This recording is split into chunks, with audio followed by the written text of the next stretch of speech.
The Bravest Fish by Matt Buckingham.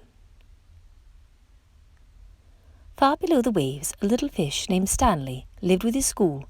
They were the brightest, sparkliest fish of the deep dark sea. One morning, Stanley woke up late. "Hello, it's me," he called to his friends, but the reef was strangely quiet. Suddenly, Stanley remembered that today was the day his school swam to cooler waters for the summer. "Jumping jellyfish," he groaned. He hurried to the meeting point as fast as his fins could carry him.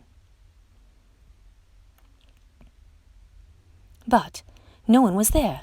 As he looked around, he saw a bright light. "Aha, they haven't gone far," he said, and he raced toward the glow.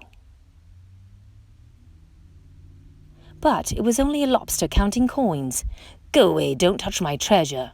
The lobster growled, snip-snapping his claws. "I'm looking for my friends," said Stanley. "Fish," the lobster grumbled. "Those others were in such a hurry to find someone they upset my coins." "Others?" asked Stanley. "My friends." "Join them then," snarled the lobster, and Stanley sped off. Ahead of him, Stanley saw a shimmer. He could just make out a bright, sparkly fish. One of his friends. "Hello, it's me," he called, swimming faster. Clonk! Stanley crashed headfirst into something hard. "Jumping jellyfish," he cried. It wasn't one of his friends at all, but it was his own reflection in a shiny pearl. Stanley rubbed his bumped nose. Feeling a little dazed, he didn't notice the dark shape coming up behind him.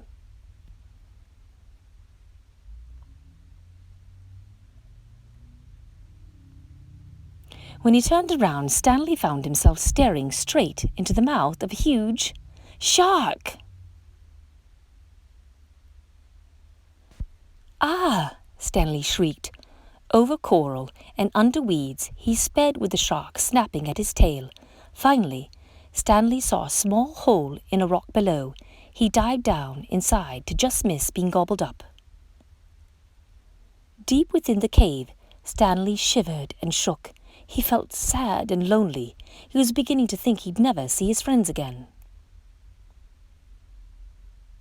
"Well, I can't stay here forever," he said at last. Stanley poked his head out of the cave to see if the shark had left. "Jumping jellyfish," he squealed.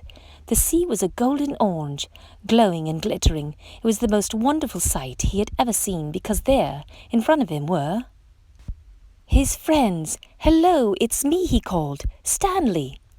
His friends cheered. "Where have you been? We've been looking all over for you." And Stanley told them his adventures as they swam off in one bright, sparkly, happy school.